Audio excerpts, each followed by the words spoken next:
السلام عليكم ورحمة الله وبركاته. اللهم صل وسلم وبارك على سيدنا محمد وعلى آله وصحبه أجمعين. ازيكم يا أحلى اخوات في الدنيا؟ يلا بقى كده احنا مستمرين في وصفات رمضان. تعالوا كده بقى، لو هتاخدوا بالكم اللي متابعني هتلاقوا كذا وصفة، من حلويات لأكل لصواني. محتارين في شهر رمضان داخل علينا اهوت، فبناخد أفكار من بعض، بنعمل وصفات. فواحدة واحدة كده وهنفضل مستمرين نعمل وصفات على قد ما نقدر. نخش بقى في شهر رمضان ولا نحتار في الأكل ولا أي حاجة، يبقى احنا مستعدين. عندنا أفكار حلوة هنعملها، هنعمل أكلات حلوة، هنعمل صواني، هنعمل حلويات، يبقى عندنا أفكار كتير نعمل بيها. تعالوا بقى اما اقول لكم النهارده هنعمل ايه من وصفات رمضان.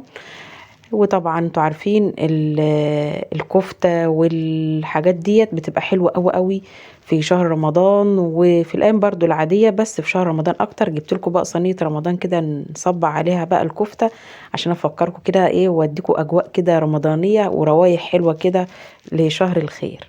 كده زي ما انتوا شايفين عملت كفتة رز.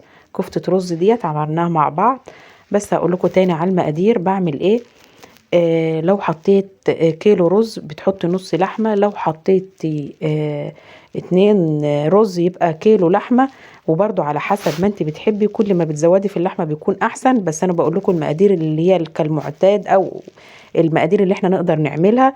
فطبعا بتحطي بقى مع الحاجات دي ايه، بتحطي خضرة، الخضرة بتاعتك شبت، بقدونس، حابه تحطي كزبره حطي، مش حابه، في ناس كتير قوي ما بتحبش الكزبره، ما فيش اي مشكله.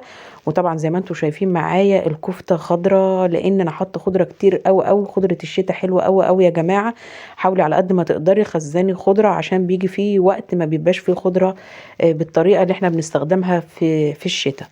فطبعا حطيت خضره، حطيت توم، حطيت بصل، بهارات مشكله، حطيت الملح، كمون والفلفل، وزي ما قلت لكم بهارات مشكله.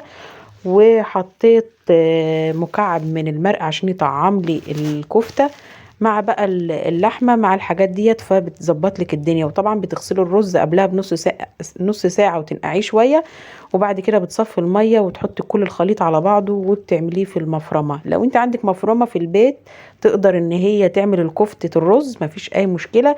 ولكن احنا بنعملها بره عند بتوع اللحمة، اي محل بتاع لحمه بيبقى عنده مفرمه الكفته. فكل الخليط ده كله بيتعمل مع بعض، يندمج مع بعض، فبيطلع لك الخلطه زي ما انتم شايفين كده. حباها خشنه، حباها ناعمه، متوسطه. انت بتبقي واقفه وبتبقى عارفه انت عايزه الخلطه بتاعتك ناعمه، خشنه، متوسطه، زي ما قلت لك.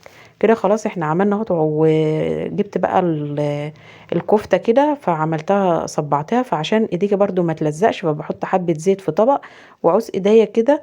واعمل الصوابع على حسب برضو ما انت بتحبي. انا بحب الصوابع تكون صغيره كده، ما يكونش كبيره، ما بحبهاش تخينه، بحبها متوسطه زي ما انتم شايفين كده.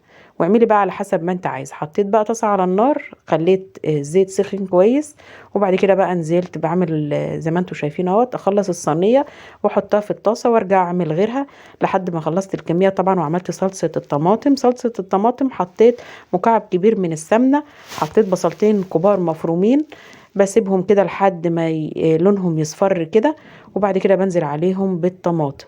الطماطم بقى بحط وانا بخلط الطماطم معلقه هريسه الشطه عشان تطعم لي الموضوع كده، يبقى طعمه حلو وكويس.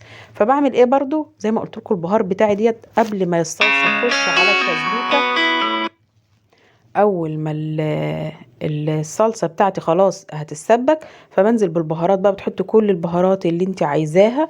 وبعد كده بحط الملح ومعلقه صغيره من السكر، عشان طبعا عارفين ان صلصه يعني حموضه والحاجات ديت، فبن ايه بنخف شويه عن الحموضه والحاجات دي. زي ما انتم شايفين، بصوا بسم الله ما شاء الله، اللهم بارك، تحفه تحفه بجد يا جماعه، حلوه قوي. بصوا الصابع حلوه ومتوسطه ومش كبيره قوي، شكلها مش ان انتي في ناس كده بتعمل صوابع تخينه قوي فبتتفتح، لكن اعملي الصوابع الصغيره كده زي ما انتوا شايفين. والتحميره الحلوه اللي انتوا شايفينها ديت. وبعد كده بعد ما اخلص بقى التحمير، فببتدي بعد ما الصلصه بتاعتي بتتسبك بزود ده كوبايتين ميه او كوبايتين شوربه لو انت عندك. وبعد كده بنزل بالكفته، كميه الكفته اللي انت هتعمليها. وبعد كده بقى بعمل شويه رز بشعريه زي ما انتم شايفين. حطيت كيس شعريه عشان بحب الشعريه تكون كتير في الرز. وبعد ما لونها الذهبي الجميل اللي انتم شايفينه ده بحط مكعب من المرق، شويه من الملح. وبعد كده بغسل الرز بتاعي مرة واتنين وتلاتة لحد ما بتخلص خالص من المية اللي بتبقى حواليها، اللي هي البودر الابيض اللي بيبقى حوالين الرز. وبعد كده ببتدي اعمل ايه، بنزل بقى بكمية المية اهوت، بس بقعد اشوح في الرز شوية لمدة دقيقتين تلاتة علشان المية اللي في الرز خالص تتشرب. عايزة الرز بتاعك يبقى مفلفل وحلو. شوحيه لمدة 5 دقايق كده، وبعد كده انزلي بالشوربة بتاعتك وخلاص كده. وتعالوا بقى اوريكم الكفتة اللي زي العسل، كفتة الافراح، كفتة رمضان. كفتة بقى بتاعت المهام السهلة بسرعة، والله ما بتاخد وقت وحلوة قوي وجميلة بصراحة، والاطفال بيحبوها. زي ما انتم شايفين بصوا شكلها جميل، والشوربة اللي هي بتاعت الصلصة جميلة قوي قوي. وكده الاكل. وايه رأيكم بقى في الوصفة بتاعت النهاردة؟ تنفع في العزومات زي ما قلت لكم، تنفع في الافراح، في شهر رمضان. كل الحاجات ديت بتبقى حلوه وموفره، ممكن تعمليها وتحطها في الفريزر بتاعك. يا رب بقى يكون الفيديو عجبكم، كان عند حسن ظنكم، والسلام عليكم ورحمه الله وبركاته.